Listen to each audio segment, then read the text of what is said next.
Tu fais partie des personnes qui, depuis une dizaine d'années, pensent qu'il faut changer le système directement à la source, donc l'éducation nationale. Tu dis que, de ce que j'ai compris, tu approches quand même régulièrement des ministres.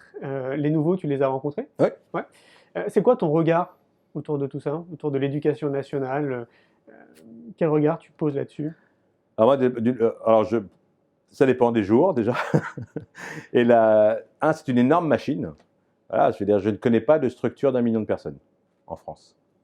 Donc aujourd'hui, vous avez 1 million de personnes. Vous avez 750 000 profs à X% près, plus 250 000 personnes qui coordonnent tout ça, les recteurs, inspecteurs d'académie, enfin toutes les structures qu'il y a autour de formation et autres.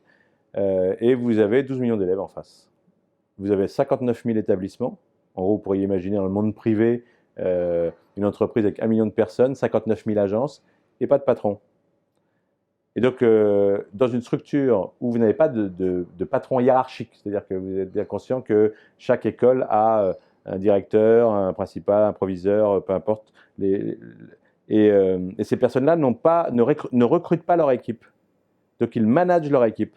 Et donc, en fait, quand ils peuvent avoir un prof qui ne fait pas son job, il ne peut ni le sanctionner, ni le stimuler dans le système. Donc, ce qui fait que vous avez un système qui est assez centralisé à travers les syndicats et autres qui font leur job. Et donc, les syndicats, c'est important. On a tous tendance à négliger les syndicats, mais c'est important.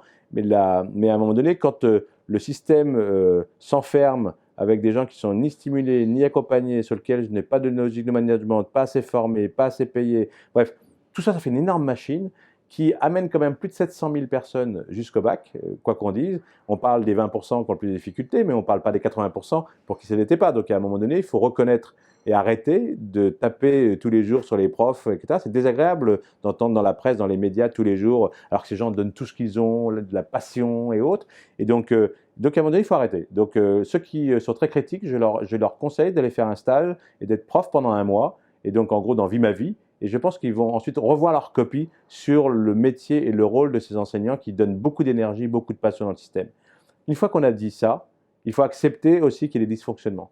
Le dysfonctionnement de hiérarchie, c'est une problématique, de formation en est une autre. Et puis ensuite, on est dans une autre logique qui est de dire, moi on me dit souvent, ah non mais vous comprenez, c'est vachement bien votre truc, mais les élèves, les étudiants qui viennent de grandes écoles ou d'universités, ils ne sont pas formés pour faire ça. Je fais, ouais, mais enfin ils sont meilleurs que ma mère. Donc à un moment donné, il faut juste que vous intégriez que je suis en train de parler des parents et non pas des profs. Donc quand vous renvoyez les enfants le soir à 16 h directement chez eux, vous les renvoyez vers leurs parents. Donc s'ils sont là, tant mieux, s'ils peuvent les aider, super. Mais quand vous avez 140 000 jeunes qui sortent du système scolaire tous les ans sans qualification, il faut que vous entendiez 2 choses. La première, c'est que 54% des enfants qui sont en échec scolaire avaient leurs parents en échec scolaire. La deuxième, c'est que vous avez 48% des parents qui consacrent moins de 15 minutes à leurs enfants. Et puis après, il y a la cerise sur le gâteau qui est, pour plus d'un tiers d'entre eux, c'est à un moment donné désagréable, de disputes, tu dis pas comme mon prof, etc. Et donc ça devient, au lieu que le moment familial soit un moment très agréable, ça devient très compliqué.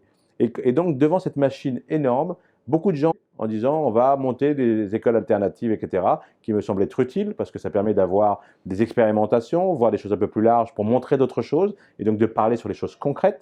Moi, j'ai fait le choix, en dehors de regarder, d'encourager et de regarder de près tout ça, d'aller à l'intérieur.